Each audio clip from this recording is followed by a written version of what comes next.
So, our topic for today is solution of regularization equation.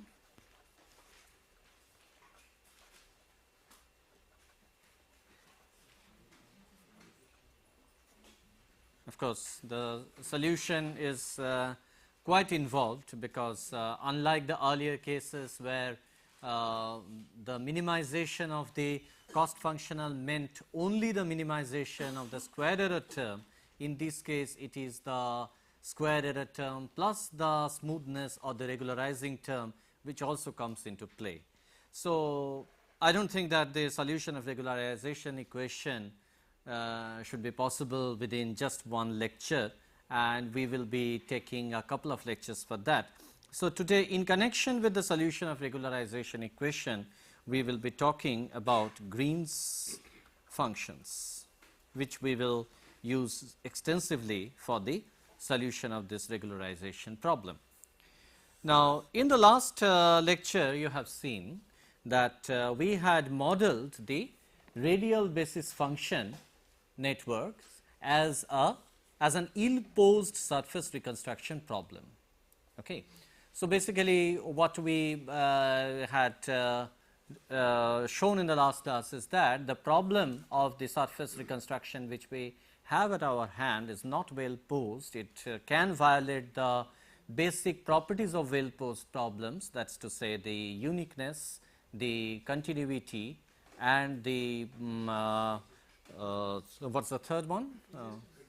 Existence. So, these three we showed that they are not being fulfilled by the functions. I mean they are not being fulfilled in practical cases when we are feeding the test patterns, okay, to the radial basis function network. So, for that matter for that matter we also said that we will be minimizing a regularization term, and in fact the kind of equation that we had formed in the process was like this, that we got the quantity to be minimized if we write it as E of f, where f is the function, okay, which we are approximating. So, E of f, that is to say the cost function associated with this f is equal to Es of f plus lambda times Ec of f, where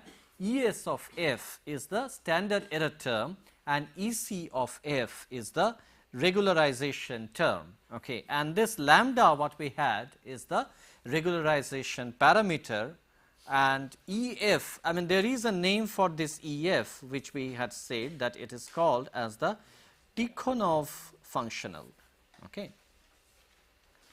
So, we had shown in the last class that Es of f will be expressed in the standard way of half times summation of I equal to 1 to n di minus f of xi, given that we have n number of test patterns, okay, ranging from x1 to xn. So, I varying from 1 to n, that is it, and di being the corresponding desired output. So, it is di minus f of xi whole square, which is the standard error term which is there, and we sum it up for all I equal to 1 to n. Okay. So, this is the standard term, plus we had the lambda times Ec of f, which is written as half of lambda times d of f, okay, this norm of this, the squared norm of this, where d happens to be, d also in fact is a d is the differential operator. Okay. So, essentially what we have is that the regularization is to be performed. There is a smoothness term that we have introduced over here. So, if we combinedly minimized this EF, that will mean that we want to satisfy the minimization of error to the best extent possible, and also the also imparting the smoothness to it to the best extent possible. So, we have to solve these two together, because these term added to this, okay, actually forms our functional to be minimized. Now, I mean, up till there we discussed in the last class itself, but there are one or two points that is worth noting. You see that in this equation, if we make lambda tending to 0, okay, that means what? That if I make lambda tending to 0, make this lambda very small, in that case EF can be approximated by ES of f. In fact, that is what we have been seeing all throughout. I mean, for the case of the single layer perceptron as well as for the multi-layer perceptron, whenever we were taking the cost functional, we were always taking the standard error term square. So, lambda tending to 0 obviously puts the restriction onto the data space that we have got, okay, and with lambda tending to 0, it does not give any importance, any significant importance to the smoothness condition. It said that, okay, I mean, whatever data is supplied, okay, I do not care whether it is smooth or not, okay, whether the data contains noise or not, you have to pass a surface, okay, which should be such that the standard error term is minimized. Whereas the other extreme, okay, could be that we make this term lambda very high. Okay, let us say theoretically we make lambda tending to infinite. If we do that, then we can see from this equation that by that process we make the importance of the first term, that is the standard error term, less, and we are putting too much of importance to the second one, that is to say to the regularization term, which means to say that as if we are trying to say that the data set that is given to you is unreliable. So, what you simply do is that you simply interpolate a functional, okay, where the smoothness criteria is absolutely fulfilled, where the smoothness is there and where the minimization of this differential term takes place. Okay. So, these two are the extremes, that either we put too much of importance to the given data or we do not put any importance to the given data at all. So, in practice this lambda that we have got should be somewhere in between these two. Okay. I mean, it should not be very low, okay, just to make the regularization term insignificant. It should not be very high just to make the given data set unreliable. So, we have to make a balance of these two. Anyway, I mean, given that this kind of a functional exists with us, that is to say, given that the Tikhonov functional is the one that we are trying to solve, okay, naturally the thing that we have to do is to determine that what is the best functional f, right. Our problem at hand is to determine the best functional f, okay, which minimizes this Tikhonov functional E of f. That is what our aim should be, right. So, the question is that if we have to do that, then surely we have to find out that what is the differential of these EF terms, okay, and we have to minimize that differential, right. So, what we do is that in order to solve this equation, okay, we first formulate this problem in terms of differential, which we are calling as the Freckett differential. So, we are introducing the Freckett differential. So, we are going to write it in the form of Freckett differential of Tikhonov functional. And let me explain what this Freckett differential essentially means. Okay. Now, just let us go back to the theory of the elementary calculus, where you have seen that I mean, if we have to, I mean, if we have got a curve, okay, and if we want to determine the local value of the curve at a given point, what do we do? Then we consider the tangent to the curve at that particular point where we would like to find out the value of that differential, or to I mean have an infinitesimal linear segment of the curve there. So, the local value of the curve at that point will be determined by the tangent at that point.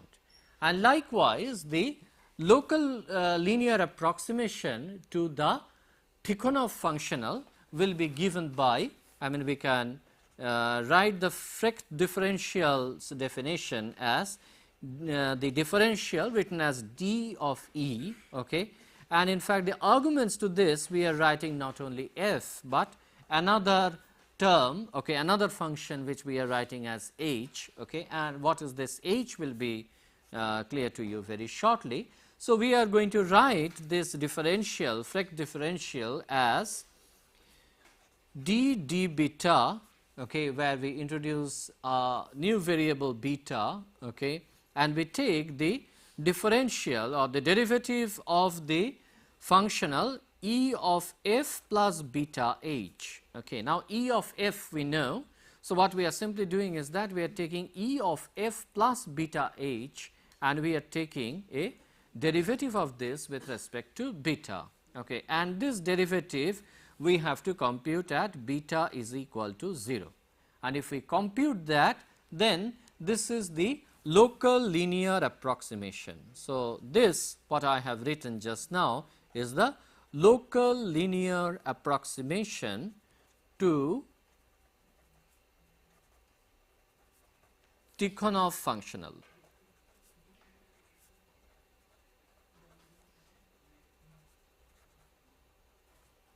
Right. So, here actually this h of x, what we have written, this h function that we have introduced over here is a fixed function of the vector h.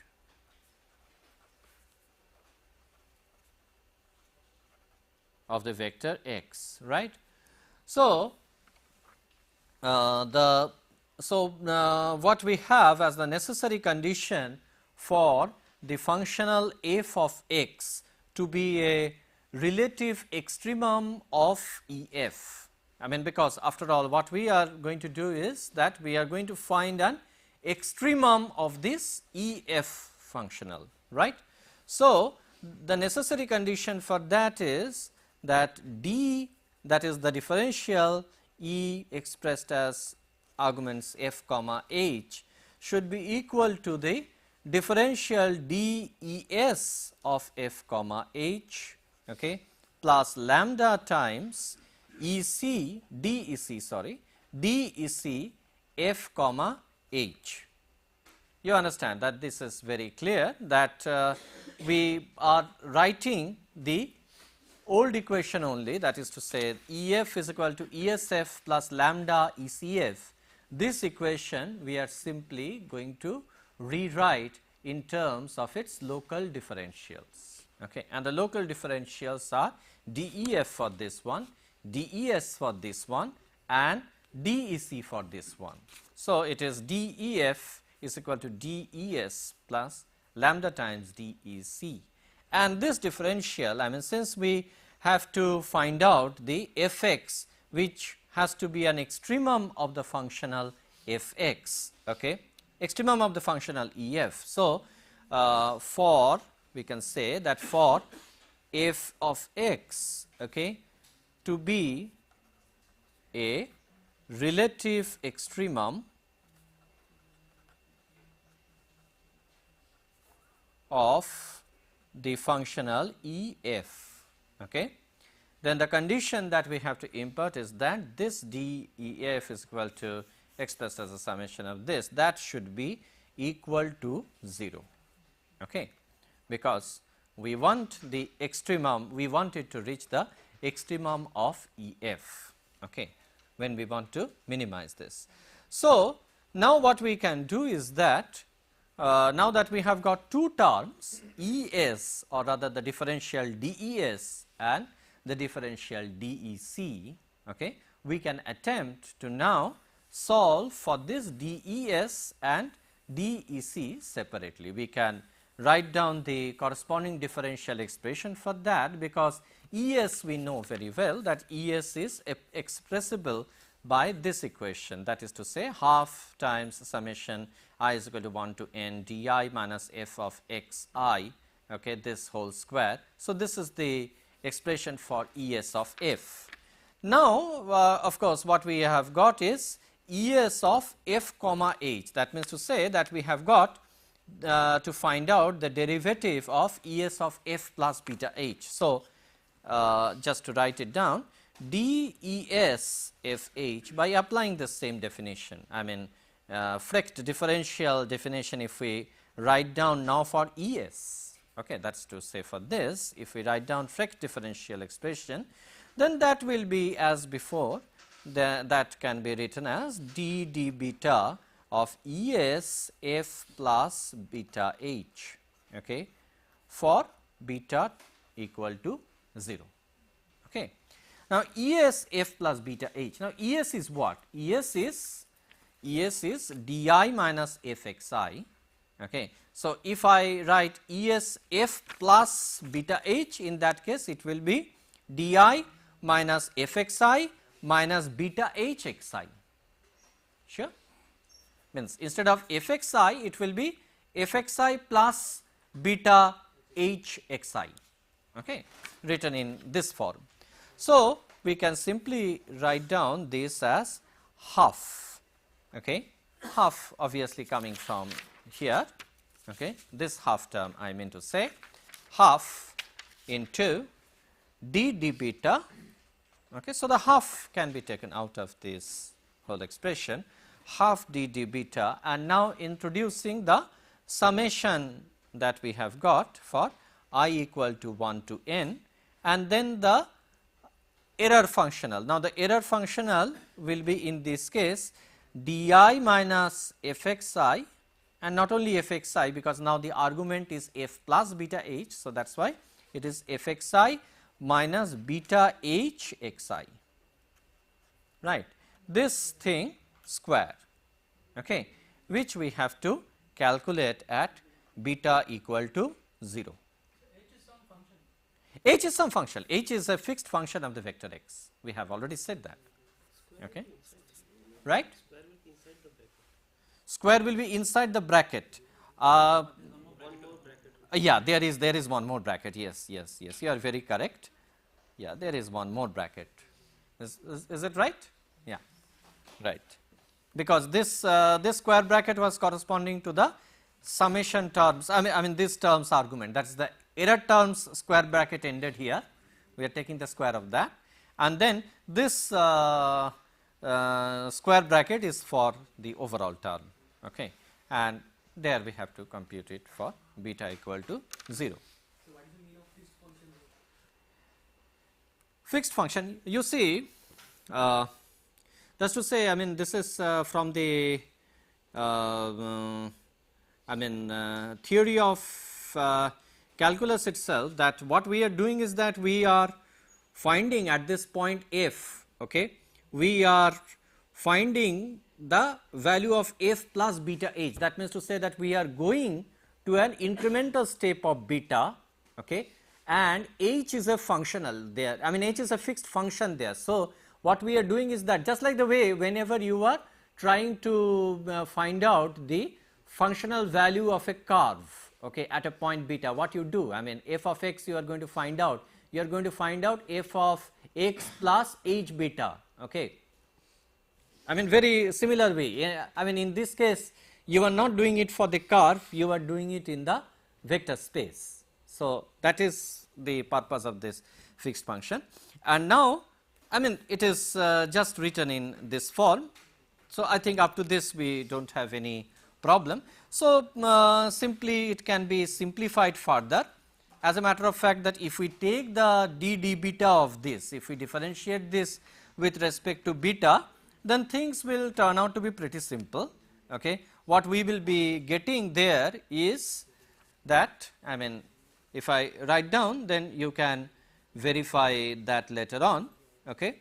This becomes equal to minus of I equal to 1 to n. This half term obviously goes out, because once we are differentiating with respect to beta, because there is a square term over here, okay, this half term gets cancelled in the process, and this becomes a formula like this, summation of di minus f of xi minus beta h xi, okay, and this we have to multiply by h of xi, very correct. This has to be multiplied by h of xi, okay, and this we have to compute at beta equal to 0. Now, this is very clear that why h of xi will come, because you see that there will be in fact a term which is associated with this h. So, there is beta h term. So, obviously, what we have to do is that it is square of this and differentiated with respect to beta. So, this obviously will mean that there is an h xi term which also comes, and now computing this for beta is equal to 0 is pretty simple. What simply we do is that in this expression, if we put beta is equal to 0, then what results is simply minus summation of I equal to 1 to n, okay, di minus f of xi, okay, multiply by h of xi, very correct. Okay. So, this is a good form that we have got, that is to say the computation of DES FH. All right. Now, this in fact, I mean if you look at it, this is going to be what? Okay, this, I mean, is this a vector or a scalar? This incidentally happens to be a scalar quantity, okay, because di is a scalar quantity if the function is scalar ultimately, okay, and h of xi. So, here this can be represented simply, I mean this product that we have got, it can be represented as inner product of two quantities, okay, and to express it that way we are making use of a theorem which is called as the Rice representation theorem. Rice representation theorem, and what that means is that let f be a bounded linear functional in Hilbert space, okay. Let f be a bounded function in Hilbert space. And what is Hilbert space? Hilbert space means that for which the inner product space that is complete, okay. So, the inner product space that is complete.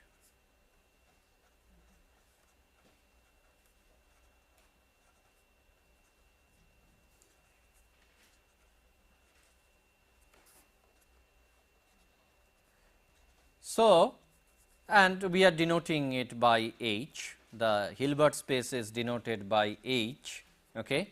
Then it says that there exists one H0 belonging to this H space, all right, such that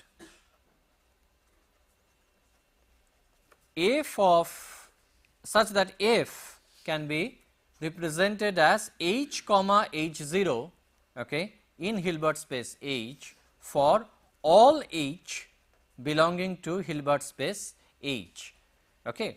So, that means to say, okay, I mean let us not get very much confused with this terminology. This term H comma H0, what is simply written is the inner product in the Hilbert space. So, what it means to say is that this function f that we have got is expressible as an inner product of these two functions h and h0, okay, which exists in the Hilbert space. So, we are just going to write the functional as an inner product in its Hilbert space h comma h0. So, if as the function we take this differential des in this expression, if we go back to this expression and try to apply this Rice representation theorem, then this des for us should be expressible as what? As an inner product of h and this summation term, okay. In fact, I mean in terms of this Rice representation theorem, the Frecht differential of this des term, okay, can be rewritten as follows. So, in light of Rice representation.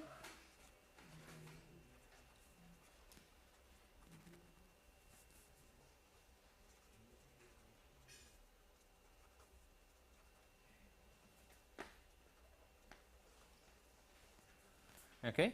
It is possible for us to write DES f comma h is equal to minus, here minus is there obviously, and this is a product of these two. So, we are just expressing it as a dot product. So, this can be in the Hilbert space written as h comma summation I is equal to 1 to n di minus f. We are not writing f x I again and again. So, it is di minus f, and what we have to do is that we have to write it as this times delta x I, okay, where delta x I is the direct delta. Okay. In fact, this inner product is written in the H space, in the Hilbert space, all right. And here this delta x I, what we have got, okay, of this x, this is equal to delta of x minus x I, okay. This is the direct delta distribution of x vector,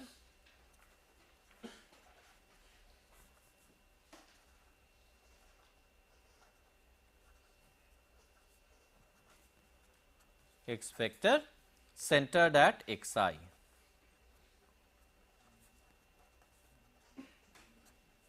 Right.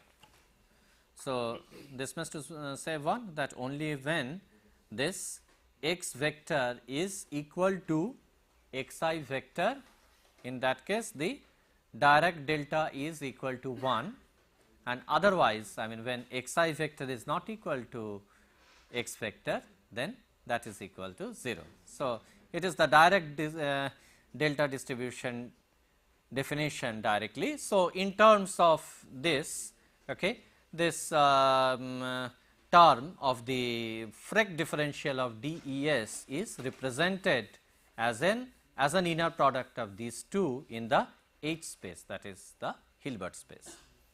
And and now let us go over to the second term of this, because this was the way we represented DES, and now we have to represent the next term, that is DEC. Okay.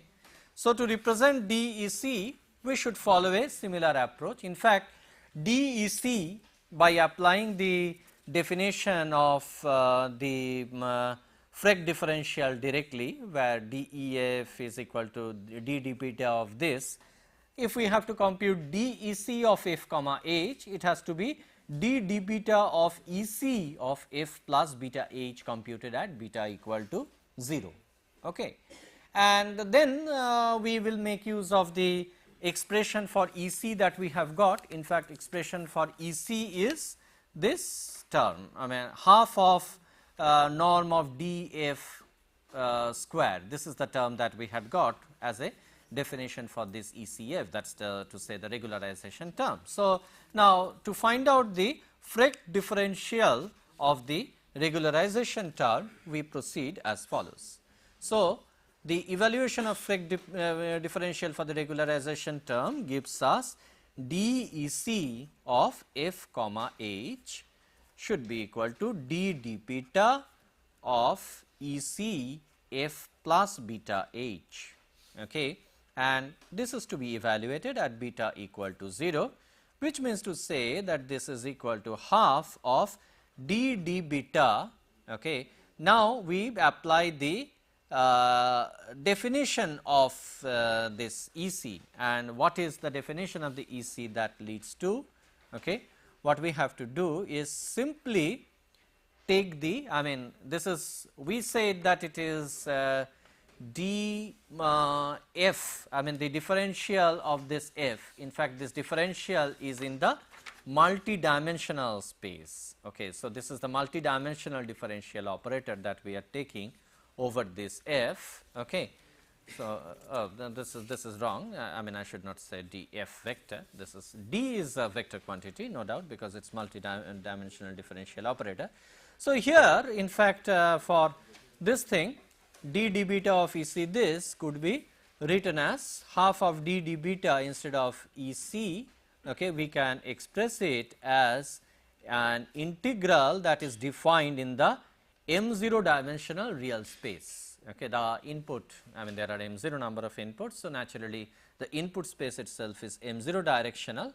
So, what we have got following the definition of EC itself, that it can be written as the differential of f plus beta h, this argument f plus beta h, and we have to say this argument square of this, okay, differential of this f plus beta h whole square. This is from the definition of EC itself that we have got, and we have to integrate this in the multidimensional X space, okay, or RM0 space. Okay. So, this times dx, and we have to add it over the we have to integrate it over RM0 space, and of course, everything to be computed at beta equal to 0. Again, we have a half term over here, and within this we have got a differential with a square term. Okay. So, in effect these ultimately cancel out, and what we get as a simplification to this expression, this I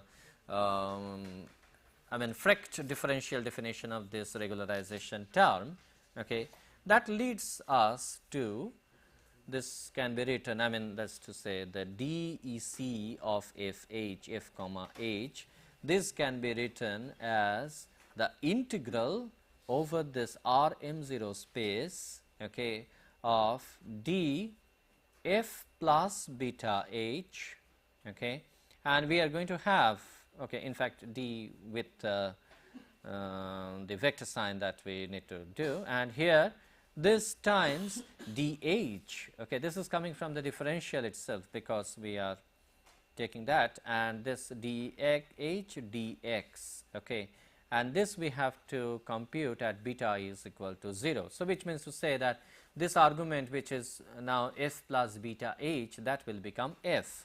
So, this simplifies further to RM0 integral d of f times d of h dx, okay, and this integral, okay, is one and the same as writing that in Hilbert space we could express it as the inner product dh comma df, okay, in H space, and we can call this as the equation number 1, let us say.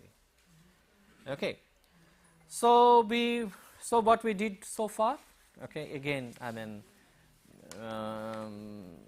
so that to keep you in tune with what we have been doing, again we have taken the, I mean we have resorted to the calculation of this dE of fh, the differential of the Tikhonov functional, expressed is as a summation of these two, and individually this dEs and dEc we have expressed, and the form which we chose in order to express that is the inner product form. So, Es of fh, okay, has been expressed as the inner product form like this. Okay. In fact, let us call this as equation number 1, okay, because this equation will be of use to us. Okay. And the second one, that is to say dEc, what we have got at the end, dEc of f comma h, okay, this to be equation number 2. All right.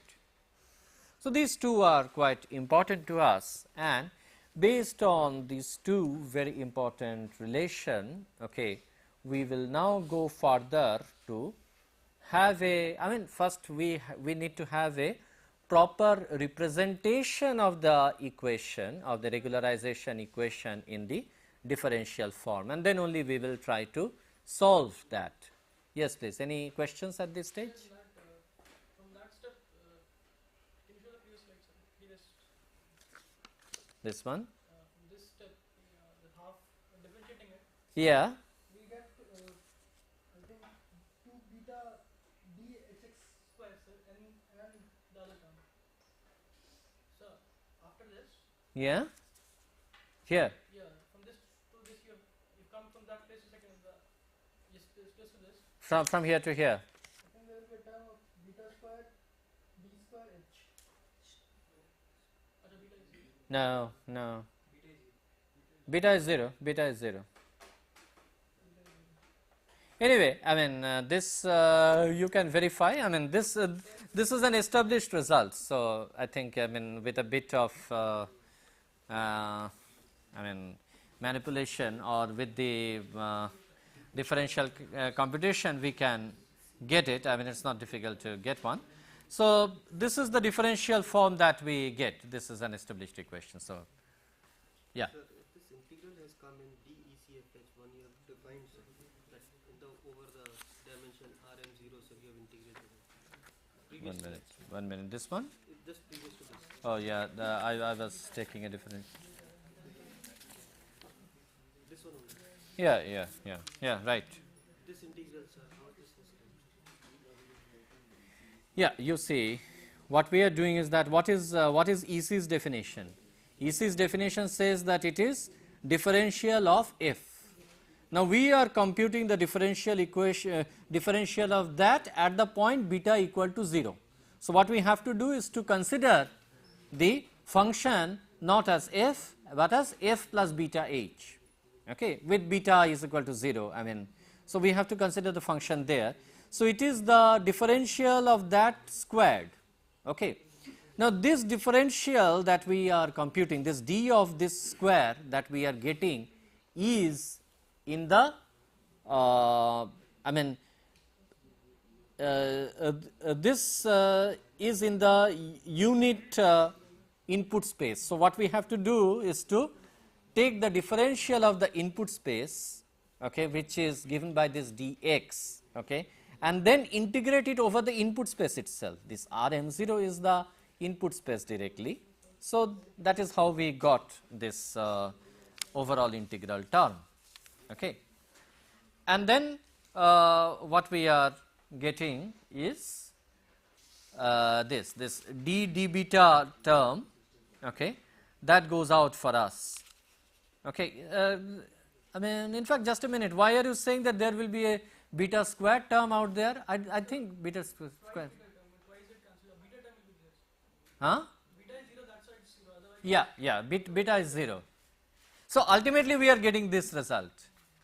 Yeah, so dH dF, so inner product of that. So that is important. So we have got DES and DEC both representable in the inner product form. Okay. Now, yes, our objective is to write this differential in a manageable form. I mean, first of all, that we haven't been yet able to write it down. I mean, our functional minimization that we are going to achieve, okay, is not yet written in a manageable way. So we are going to write it in a more manageable way, and for that we make use of a popular equation which is called as the Euler Lagrange equation.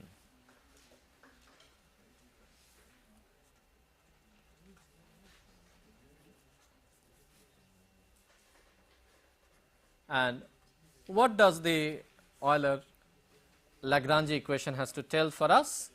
That is to say that given a linear differential operator D,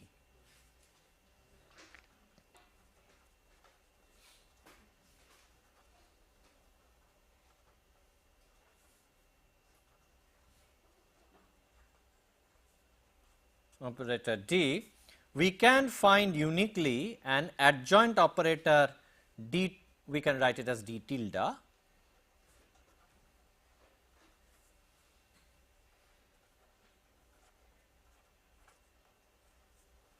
we call this as adjoint operator D tilde, okay, such that for any pair of functions, we take a pair of functions, let us say the functions that we take are ux vector and vx vector, okay, which are differentiable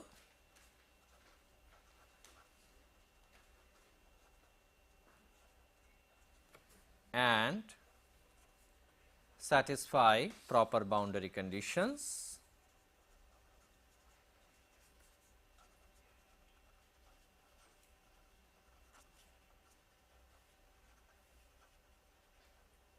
Okay.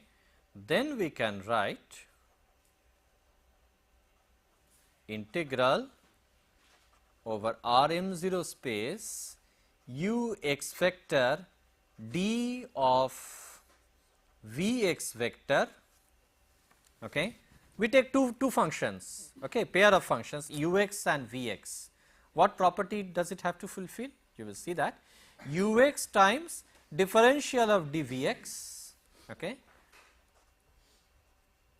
in dx is equal to integral over Rm0 space Vx d tilde of ux, okay, dx. So, you see, just note the rhythm of this equation. You see here ux is there and the Vx is associated with the differential operator d. It is the derivative of v, okay, and this is equivalently represented as, you can write it as Vx and take the differential of ux, but not the exact differential. You take the, what you call as, I mean, you can treat it as an inverse differential kind of thing. I mean, this is d tilde, I mean, it is called as the adjoint operator. In fact, this is the way of defining the adjoint operator in terms of the differential, and in fact, it is, I mean, if you are treating the d, the operator d as a matrix form, in the matrix form if you treat the operator d, then d tilde essentially means the transpose of that matrix, okay. D tilde effectively becomes the transpose of that matrix. So, ux dvx written in equivalent form as vx d tilde ux.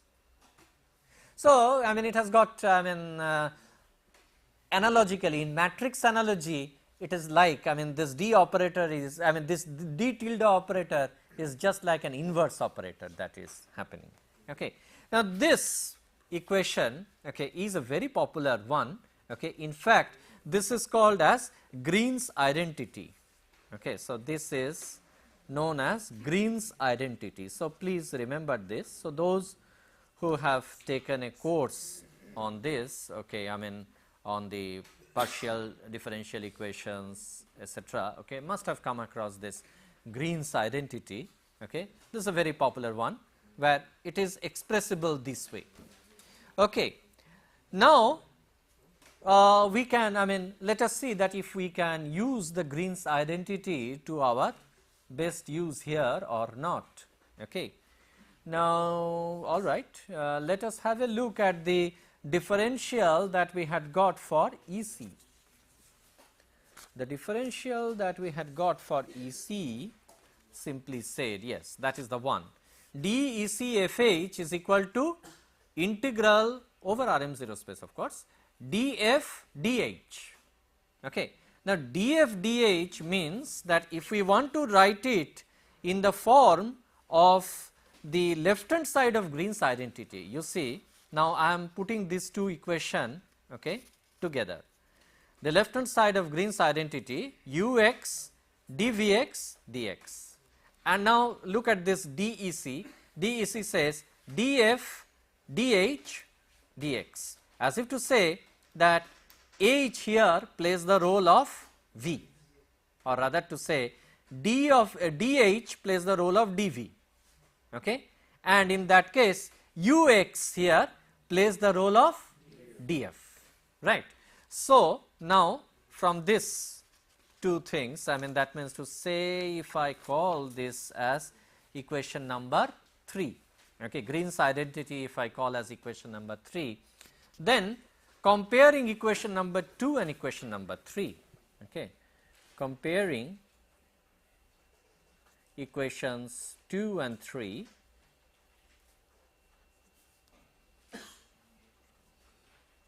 what we get, ux is equal to d f of x, okay, and d v of x is equal to d h of x. So, if I can draw an equivalence from the left hand side of Green's identity, then I can express this in terms of the right hand side of Green's identity. And what does the right hand side of Green's identity say? Vx, and what is Vx in my case? H of x. Okay. So, this can be written as, rather to say, dEc of Fh, okay, can be written in terms of Green's identity as Rm0. Yes, please, I mean, please dictate to me, then only I will know that you have understood this. H of x, yes, d tilde d of fx, right. Why d tilde? Because it is to be expressed as d tilde ux, and what is ux? Ux in our case is df. So, it is d tilde df. Okay. So, it is hx d tilde df of x, right, dx. Okay. Very good. So, this is equivalently in the inner product form, it is expressible as h comma d tilde df in Hilbert space H, right.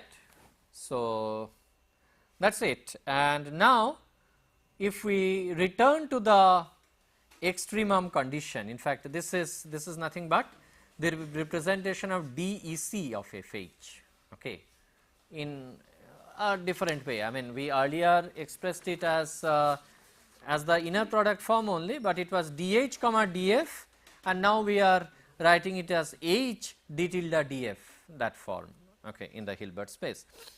Now, since this is the representation of EC, okay, we can equivalently now find out the differential. Now, I mean, our aim is to find out the differential of E, okay, not the differential of ES and EC alone. So, we have already got the differential of ES and EC, and what we now have to do is to add this ES and EC terms together, okay. In fact, the addition is of course through the use of this lambda, alright. It is dE is equal to dEs plus lambda dEc, okay.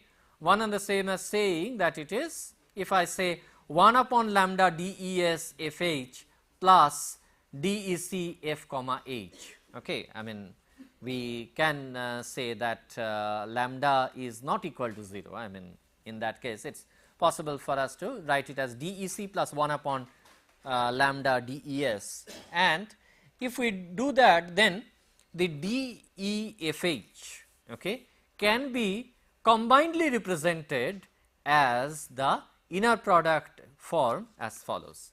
So, a combined representation of dEfh in the inner product form is given by this: dE f comma h is equal to h comma, okay, we have d tilde df. Okay, now, this d tilde df we can very easily recognize that this d tilde df is coming because of our regularization term. The regularization term here, that is the EC term, is contributing to d tilde df. Okay. So, h comma d tilde df, but here we do not have, not only, I mean, we have not only the regularization term, but also the standard error term, and standard error term also has been expressed equivalently as a as an inner product. So, what is it that we had got? We had got there as inner product, look at the expression h comma this, h comma summation this. So, we have to write it as minus 1 upon lambda of this, okay, h comma 1 upon lambda of this. So, effectively it is d df minus 1 upon lambda summation I equal to 1 to n di minus f, okay, delta xi, again delta xi is already defined, it is the direct delta, and it is inner product of h with this term, and this term takes care of both. This d tilde df takes care of the EC term, and 1 upon delta of this takes care of the standard error term, okay. And together, I mean, for both we have got it as inner product with h. So, combinedly as inner product of h, it is h comma this. So, this whole thing should be an inner product in the Hilbert space, all right. Now, what we have to do is that the Frecht differential DEFH, okay, is 0 for every, I mean, since we are looking for the extremum of this term has to be 0, this differential is 0 for every h of x in H space, okay. So, we can write that the Frecht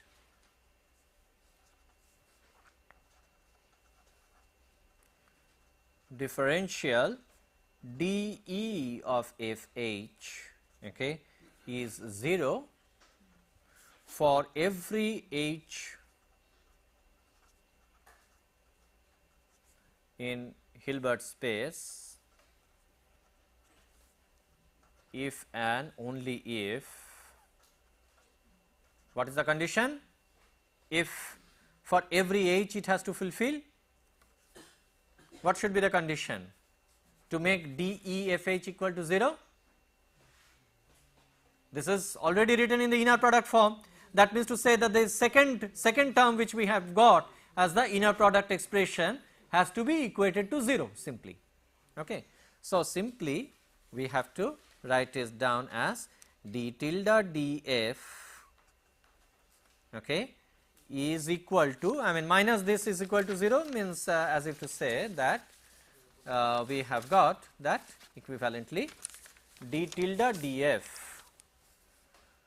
df of x equal to 1 upon lambda summation I equal to 1 to n, okay, di minus f of xi, okay, times delta xi means it is delta x minus xi, all right. And in fact, here we are writing it as f, and what is this f? This f is the f that we are looking for, that is the f at the extremum, because only at the extremum we are equating dE to 0, right. So, at the extremum we are writing it as f lambda, okay. So, where f lambda is the extremum value, so f lambda of x is the extremum value.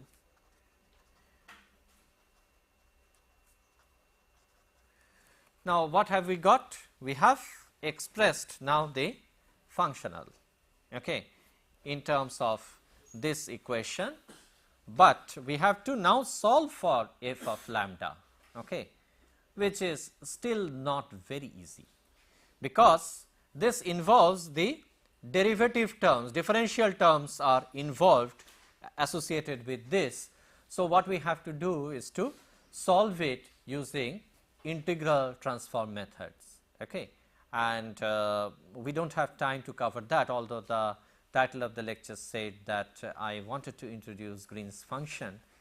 Ultimately, I could not because of the shortage of time for today. So, in the next class I will be introducing the Green's function, which will be needed for us to solve this regularization equation, okay.